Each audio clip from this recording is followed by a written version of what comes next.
One day, someday. This is a constant theme I see amongst a lot of my male clients where they are working so hard for their goals, their dream, their life, but they are constantly pushing happiness out into the future.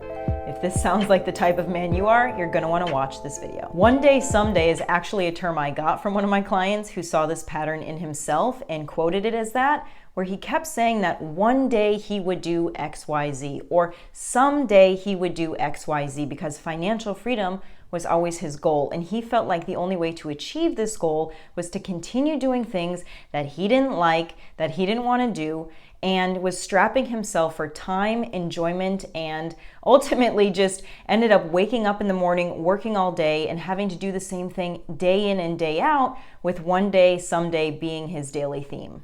Obviously, this ultimately led to his own self-destruction as he didn't have time for anything and he didn't enjoy the time that he was using. It interrupted his relationships, he was never happy, he was feeling very anxious, had ADHD-like symptoms where he wouldn't eat, he wouldn't think about doing enjoyable things. So it really disrupted his flow and his schedule by not building enjoyable things into his timeline. Because this was so stressful, it actually caused him to also have a dysregulated nervous system, which meant he was always a little bit anxious, he could never fully relax, he could never fully settle down.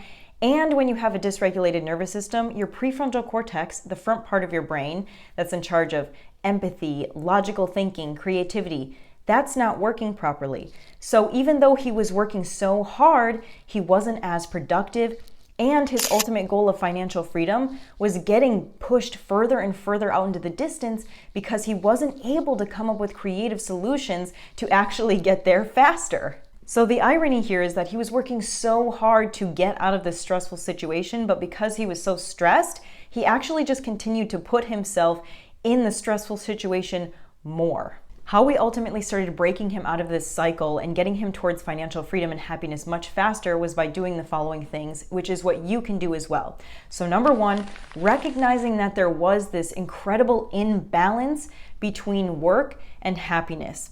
And that doesn't mean that you have to have perfect work-life balance, and we'll get to that in the future. But the number one thing is recognizing that there is this really destructive pattern that's going on.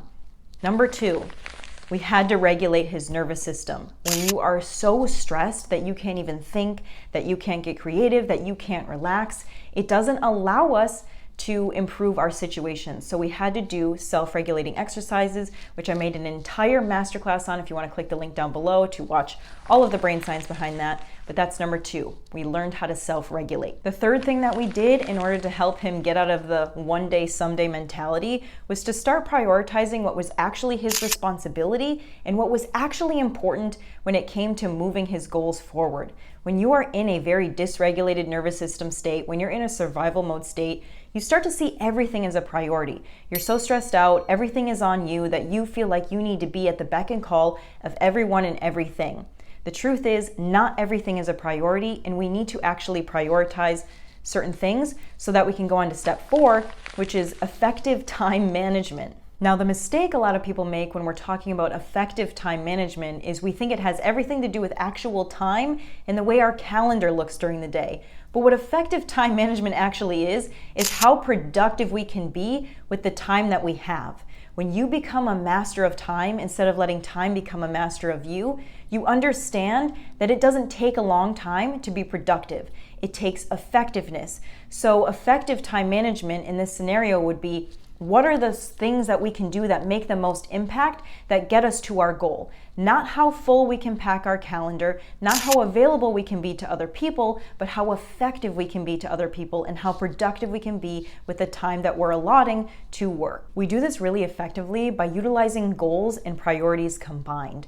When my client and I did this together, his goal was financial freedom, but also being able to travel, being able to do something new, being in a different environment every day. Currently, he was working from home, not traveling, not interacting with anybody, and didn't really have any hobbies because he felt like all of the pressure was on him. So using his goals and priorities, he was actually able to travel outside of the country, work in a time frame that allowed him to do everything he wanted during the day, and had European hours at night, so he worked during a different time frame, and then was able to go out and enjoy the night because European life is different. So it just really depends on what your goals are, what your priorities are, that will help you make this shift in your time management. The next thing that we did to ultimately make this shift from one day someday to right now, right here, was we brought it to right now, right here. We put into his schedule things that he could do on a daily basis that were enjoyable. He couldn't always travel outside of the country all the time, but perhaps he could take a weekend here or there. That is true work-life balance. Whether you're working from 12 to 12, maybe you like your job more than you even like your personal life, whatever balance is to you is what makes you feel balanced, what makes you feel like you enjoy life.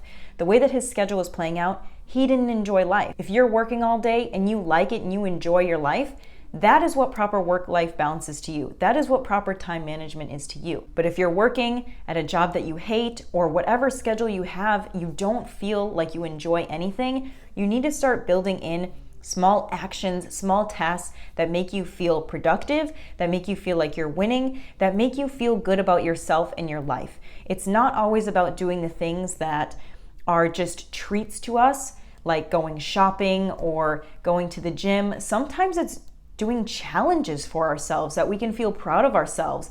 If you do one hard thing every day, like Joe DeSena says, then you can actually feel proud of yourself and you will feel more accomplished. Sometimes we just get stuck in the comfort zone of life, and because we lack the incentive to move forward, that's what's preventing us from getting to our dreams. We've gotten too comfortable. So pushing yourself to do something hard every day can really help you eliminate that one day, someday mindset and help you find happiness in the present moment. Do not just wait until retirement. Do not just wait until the big day for the big payoff, because I can guarantee you when you get there, it won't even feel that good, because men thrive off of challenges and effort. They don't thrive off of the goal succeeded. So I work with a lot of men who have a lot of goals, but they come to me when they're almost at the finish line and they feel like they've lost their sense of purpose. So we constantly have to keep building the mountain, but the whole time you don't want to just be climbing and never feel any sense of enjoyment because you're holding out. Because by the time you get there, the reward you've given yourself won't even seem as good, and then accomplishing the goal won't feel as good either. Building in little rewards along the way are what's going to ultimately help you feel happier, healthier, and better overall. So I hope this helped. Let me know in the comment section below if it did, and I'll see you in the next video.